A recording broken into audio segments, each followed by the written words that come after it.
पे आप लोगों ने हमारी पार्टी की बात आम जनता तक पहुंचाई। उसका फायदा ये हुआ कि आज हालात ये है कि आज हिमाचल प्रदेश में जो है कांग्रेस पार्टी की सरकार। तो आज हम फिर क्यों इकट्ठे हुए, उसका मेन कारण है कि आज की प्रेस कॉन्फ्रेंस का जो मेन मुद्दा है, अडानी साम्राज्य का बढ़ता हुआ, जो इतना बड़ा हुआ साम्राज्य था वो एकदम से गिर गया, और केंद्र सरकार का उस पर नरमी भरा रुख। क्या इसमें कोई सांठ-गांठ तो नहीं? आज से 1 महीना पहले अडानी ग्रुप के चर्चे हर राजनीतिक गलियारे में हुआ करते, पर तब चर्चा का विषय कुछ और हुआ करता। 1 फरवरी 2023 को हमारी वित्त मंत्री जी संसद में बजट पेश कर रही थी, और उनके बजट पेश करने के दौरान ही अडानी ग्रुप के जितने भी शेयर थे वो एकदम धड़ाधड़ बिकवाली शुरू हो गई। शेयरों में बिकवाली पहले भी होती है, परंतु एक दिन में निवेशकों का इतना पैसा डूब गया तो निवेशकों में हाहाकार मच गया। परंतु संसद में इस बारे एक भी गूंज ना पहुंची। हालात क्या हुए कि जब लोग इकट्ठा हुए, लोगों ने इस बारे में सवाल किए, तो केंद्र सरकार जो है बिल्कुल चुप रही।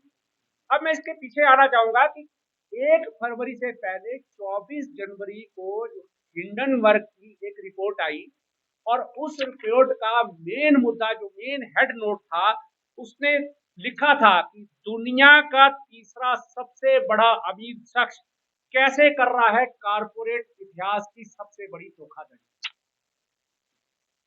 24 तारीख से लेके किसी ने हिंडनबर्ग की रिपोर्ट पर इतना ध्यान नहीं दिया, पर हालात क्या थे कि उस रिपोर्ट में शरेआम लिखा था कि अडानी ग्रुप जो है अपने अकाउंट्स में हेराफेरी कर रहा है, शेयरों के प्राइस बढ़ा चढ़ाकर दिखा रहा है, जिससे जो है पूरे जो है हिंदुस्तान ही नहीं बल्कि विदेशों में जो है वो धोखाधड़ी की जा रही है। अब हालात क्या हुआ कि इस रिपोर्ट के आने के बाद जो अडानी जी 18,500 करोड़ रुपए के जो है मालिक थे, उनका साम्राज्य जो है 11,500 करोड़ रुपए जो है वो गिर गया। आज उनकी फेस वैल्यू जो है 7,500 करोड़ के आसपास रह गई। तो वो पैसा किसका था? वो पैसा अडानी जी का नहीं था, वो पैसा था हमारे आम निवेशकों का, जिन्होंने अडानी जी के पर यह विश्वास किया था कि हम इनके शेयरों में पैसा लगा रहे हैं, इनके पैसे शेयरों में लगातार बढ़ोतरी हो रही है, तो हम सेफ हैं। क्योंकि प्रत्यक्ष और अप्रत्यक्ष रूप से जो है देखा जाए तो सरकार भी अडानी के साथ चल रही है। जितने भी 2014 से पहले की बात की जाए, 2014 में जो है केंद्र में सत्ता बदली, 2014 के बाद जितनी भी सरकारी कंपनियों की बिकवाली हुई, सबसे ज्यादा खरीदारी जो है वो अडानी ग्रुप के द्वारा की गई। चाहे वो हवाई अड्डे थे, चाहे वो रेलवे थी, चाहे वो हमारी सड़कें थी, इवन तक क्रिकेट स्टेडियम लाल किला तक को नहीं छोड़ा गया, अडानी ग्रुप को जो है बेच दिया गया। लोगों ने इसकी मंशा पर सवाल उठाए, पर किसी ने इस बारे में कोई जवाब नहीं दिया। हालात क्या हुए, जब एकदम से जो है शेयरों की बिकवाली हुई, अडानी साम्राज्य जो है एकदम सड़क पे आया, तो वाजिब था कि लोगों द्वारा इस बारे में सवाल पूछे गए। अब सवाल का जवाब किसने देना था? या तो अडानी ग्रुप देता। अडानी ग्रुप तो इसमें बिल्कुल मौन होके बैठ गया। सरकार से सवाल पूछे गए क्योंकि सरकार का सीधा हाथ अडानी ग्रुप पर रखा हुआ है। उसके पीछे मैं ज्यादा नहीं बोलना चाहूंगा, सारी सब पत्रकार बंधुओं को पता है, आम जनता को भी पता है कि अडानी ग्रुप का सरकार के साथ क्या गठजोड़ रहा। संसद में सवाल पूछे गए, उसका जवाब जो है हमारे माननीय प्रधानमंत्री जी ने देना मुनासिब ना समझा। इवन की जो सवाल जो है हमारे राहुल गांधी जी के द्वारा पूछे गए, उन सवालों को ही काट दिया गया, संसद में बैन लगा दिया गया। क्या आम जनता के लिए अगर कोई विपक्ष सवाल करता है तो क्या वो सवाल उठाना भी वाजिब नहीं है? परंतु सरकार की आप देखिए, डिक्टेटरशिप देखिए, हालत ऐसे हो गए हैं कि आप संसद में सवाल नहीं पूछ सकते। किसी बड़े चैनल में डिबेट होती है, वहां पे आप सवाल नहीं पूछ सकते, तो कहां जाए? बार बार जो है राहुल गांधी जी की भारत जोड़ो यात्रा का रुख पूछा गया। भारत जोड़ो यात्रा का रुख का स्पष्टीकरण यही था कि जब हमें संसद में नहीं बोलने दिया जाता, हमें टीवी चैनल पे नहीं बोलने दिया जाता, तो हम आम जनता के बीच में जाते हैं। और कांग्रेस पार्टी आज जो है, फिर एक बार कांग्रेस पार्टी ने सोचा कि इस मुद्दे को लेके चलो संसद में तो हमारा मुख बंद कर दिया जा रहा है, बड़े बड़े टीवी चैनलों पे जो है मुंह बंद कर दिया जा रहा है, तो हम इस मुद्दे को लेके आम जनता तक पहुंचेंगे और आम जनता के सामने इस बात को लेके जाएंगे कि आप निवेशकों का पैसा क्यों डूबा, इसके पीछे जो है किसका हाथ है। अब आप देखिए, एलआईसी पर आज दिन तक 16,500 करोड़ रुपए का जो है निवेशकों का पैसा जो लगा था वो बिल्कुल डूब चुका है। एलआईसी का हालत ये हो गई है कि वो बिकवाली के ऊपर आ चुकी है। एलआईसी कभी एक हमारी दुधारू गाय होती थी। जब कोई कंपनी डूब रही होती थी तो एलआईसी उसकी मदद करती थी। पर क्या कारण हुआ कि एलआईसी का पैसा सिर्फ एक ही ग्रुप में लगा दिया गया और आज हालत ये है कि निवेशकों के एलआईसी पे, क्योंकि एलआईसी में हर गरीब से गरीब और अमीर से अमीर आदमी जो है कहीं ना कहीं निवेश करता है ये सोच के कि कब जब जरूरत होगी तो उसको मदद मिलेगी। और आज हालत ये है कि अब एलआईसी में भी पैसा सिक्योर नहीं हुआ। सबसे बड़ा हिमाचल इंडिया का bank, state bank of India, 80,000 crore रुपए का लोन जो है अडानी ग्रुप को दे दिया गया। हालत यह है कि अब साम्राज्य तो 7,500 करोड़ रुपए का रह गया है और देनदारियां अडानी ग्रुप की इतनी ज्यादा हैं कि वो पैसा रिकवर कहां से होगा। उसके पीछे ना तो अडानी ग्रुप कुछ बोल रहा है और ना ही कोई सरकार बोल रही है।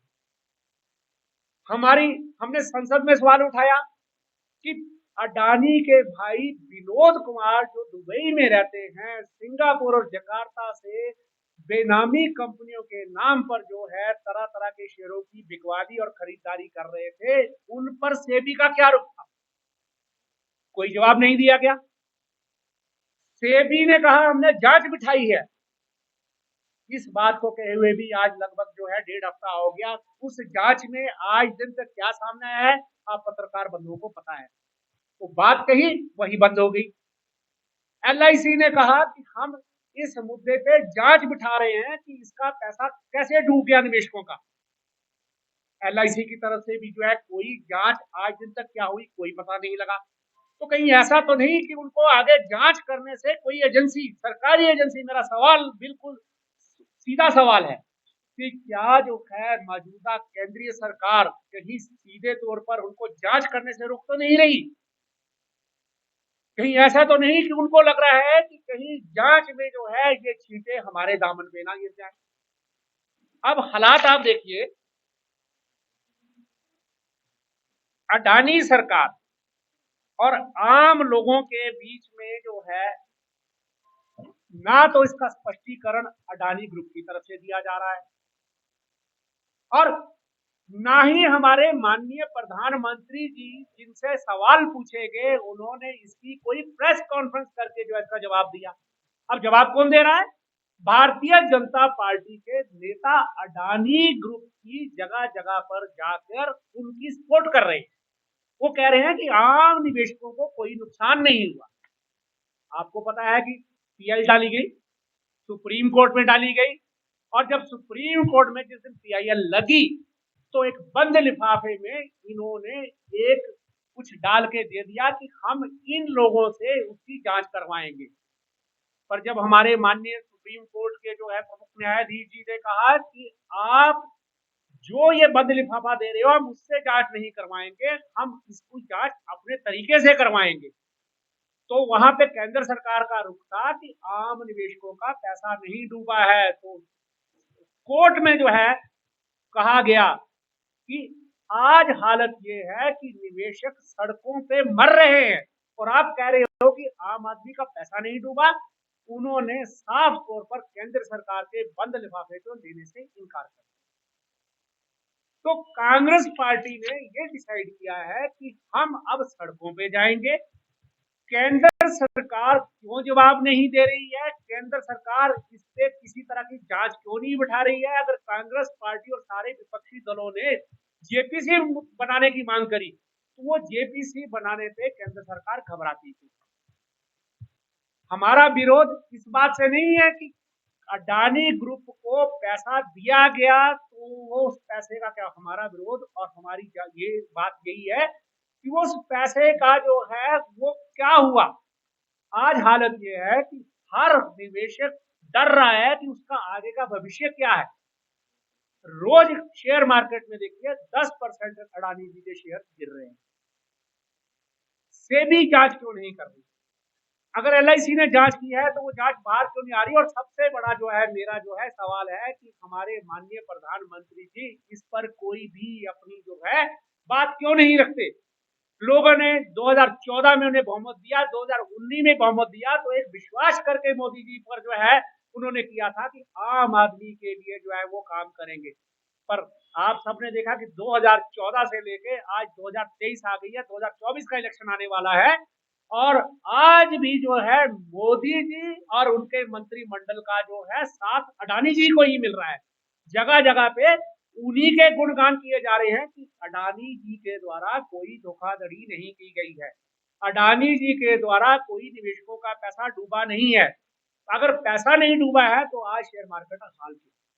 तो हम यही चाहेंगे कि आम लोगों का विश्वास फिर से बने, केंद्र सरकार अपना जो है अपना रुख साफ करे, जांच बिठाए, जेपीसी लाए, अन्यथा हम अभी तक आपके प्रेसिडेंट के माध्यम से आएंगे।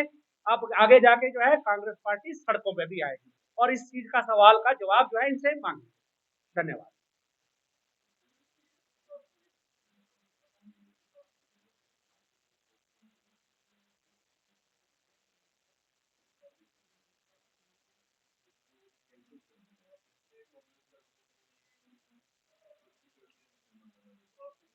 आप आप बिल्कुल ठीक बोल रहे हैं क्योंकि आज मैं सिर्फ इस मुद्दे पे बात करने आया हूँ और शीघ्र ही 1 या 2 दिन में हम जो है जो हमारी केंद्र सरकार की हिमाचल प्रदेश में विफलताएं हैं उस मुद्दे पर भी और जो कांग्रेस सरकार ने 2 महीने में क्या काम किया है उस मुद्दे पे भी 2 या 3 दिन में मैं एक प्रेस कॉन्फ्रेंस अलग से करने जा रहा हूँ। पर केंद्रीय विश्वविद्यालय की जहां तक बात है, केंद्र में सरकार जो है बीजेपी की थी, डिसाइड हो चुका था 2-3 दिन बाद जो है 2-3 बार पहले भी इन्होंने इसी मुद्दे पे जदरांगल की भूमि का जो है चयन कहा कि वो गलत तरीके से हुआ है। बार बार गेंद जो है कभी इस मुद्दे पे कभी उस मुद्दे पे भटकाई जा रही है सिर्फ इसलिए कि ये मुद्दा जो है 2024 तक ये चाहते हैं कि जिंदा रहे। तो इस मुद्दे पे डिटेल में 1 या 2 दिन का समय दीजिए, 1 या 2 दिन में हम डिटेल में बात करेंगे। पर हम कह रहे हैं कि नहीं, प्रदेश सरकार ने तो पहले ही कहा था कि अगर सेंट्रल यूनिवर्सिटी का मुद्दा है वो शांत हो चुका था। हमने कहा कि चलो देरा में बन रही है, जितनी देरा में बन रही है देरा में बने, जितनी धर्मशाला में बन रही है वो धर्मशाला का हक है, बननी चाहिए। अब देरा में काम शुरू हो चुका है क्योंकि वहां से केंद्रीय मंत्री वहां से आते हैं, तो इसके पीछे जो मिली भगत हो रही है वो जानबूझकर लटकाई जा रही है। आज जो है हमारे जो एमपी साहब कह रहे हैं कि मैंने सेंट्रल यूनिवर्सिटी के लिए बहुत कुछ किया, तो सेंट्रल यूनिवर्सिटी के लिए उन्होंने जो कुछ किया था वो 2017 के इलेक्शन जीतने के बाद और 2023 तक उन्होंने क्या किया आपके सामने। कोई भी रुख भारतीय जनता पार्टी की 5 साल सरकार रही, उन्होंने इस रुख पे अपना कोई भी स्पष्टीकरण आज दिन तक नहीं दिया। अब जब जा रही है तो हमारे एमपी साहब भी कह रहे हैं कि मैं इस पे बात करना चाह रहा हूं, मैं रखना चाह रहा हूं। तो कांग्रेस पार्टी का मकसद यही है कि जो बात अगर ये तय हो चुकी थी कि जितना हिस्सा देरा में बनेगा, तो हमने धर्मशाला वालों ने मन मार लिया, ऑब्जेक्ट नहीं किया। पर जितना हिस्सा हिमाचल प्रदेश में धर्मशाला में बनना चाहिए, कांग्रेस पार्टी उसके लिए लड़ेगी, अपना रुख रखेगी। अभी सीएम साहब भी अभी 4-5 दिन के लिए बाहर हैं, वो आएंगे और उनका भी रुख यही है कि जो हिमाचल प्रदेश में धर्मशाला में सेंट्रल यूनिवर्सिटी के लिए भूमि चयनित हुई थी उस पे जो है ये गड़बड़ क्यों की जा रही है।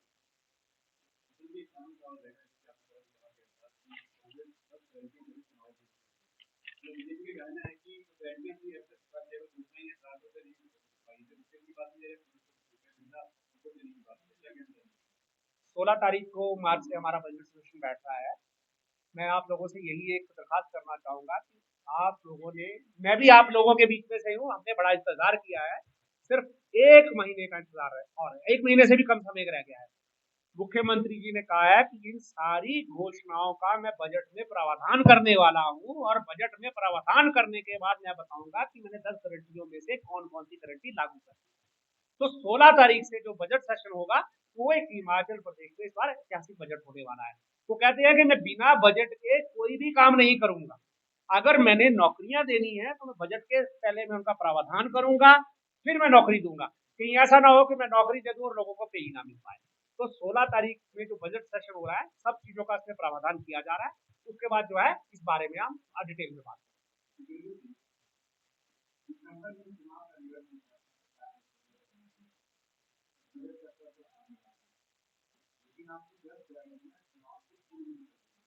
बिल्कुल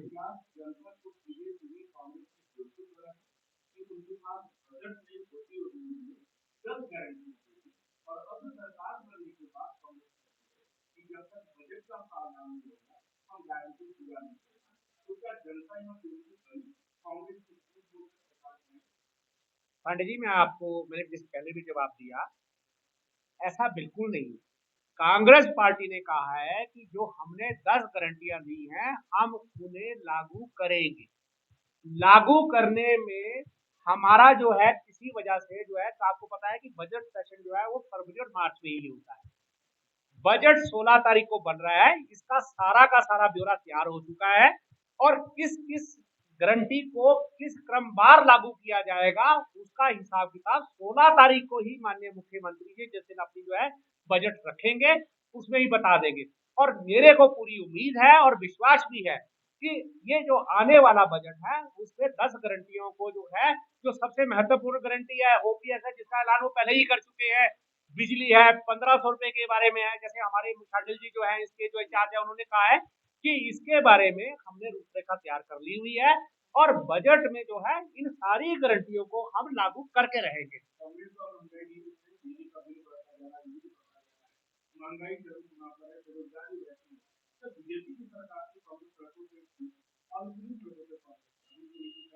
बिल्कुल जी, जो महंगाई बढ़ रही है, महंगाई का कारण क्या हो रहा है? महंगाई का कारण जानबूझकर केंद्र सरकार की ऐसी नीतियां हैं जिसकी वजह से जो है भारतीय जनता पार्टी जो है हिमाचल प्रदेश में अफरा तफरी का माहौल फैलाना चाह रही है। ये तो हमारी सरकार है जिसने आज दिन तक इसको रोक के रखा हुआ है।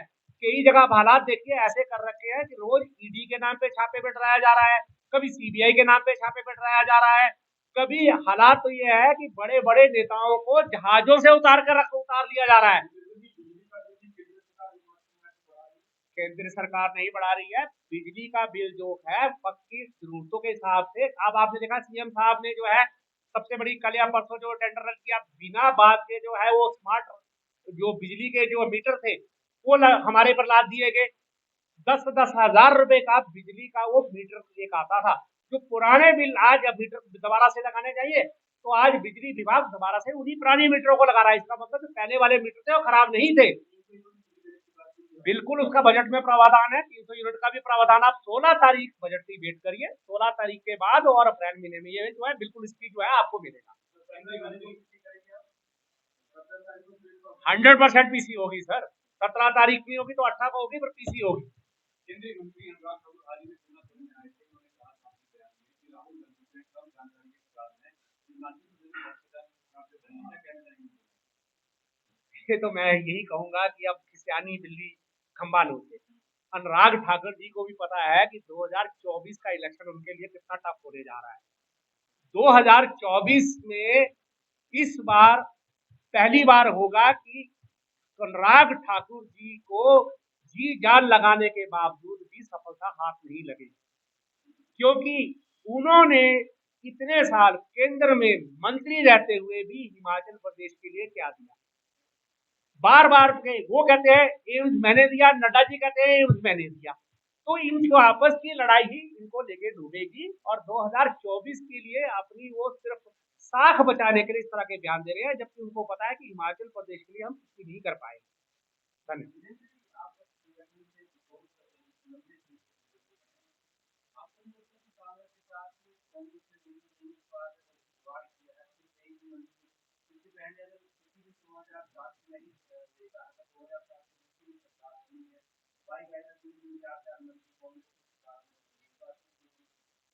देखिए, वैसे तो ये मेरे अधिकार क्षेत्र में नहीं आता है, जैसे आप भी कह रहे हैं। उम्मीद संगठन की भी यही उम्मीद है कि हिमाचल प्रदेश में जिला कांगड़ा ने 10 जो है एमएलए दिए हैं, सरकार बनाने में महत्वपूर्ण योगदान दिया है। तो माननीय मुख्यमंत्री जी ने अभी कहा भी है कि शीघ्र ही जो है वो इसका कैबिनेट का विस्तार करने वाले हैं। तो हम भी आपकी तरह इंतजार कर रहे हैं, देखते हैं कि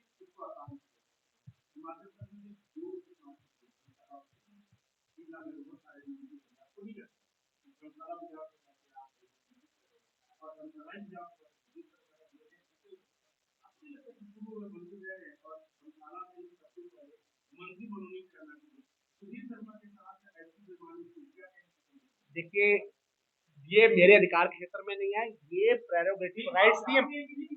धर्मशाला से हम तो कहते हैं कि धर्मशाला को बिल्कुल उसका महत्वपूर्ण हिस्सा मिलना चाहिए, पर ये मेरे अधिकार क्षेत्र का सवाल और जवाब नहीं है।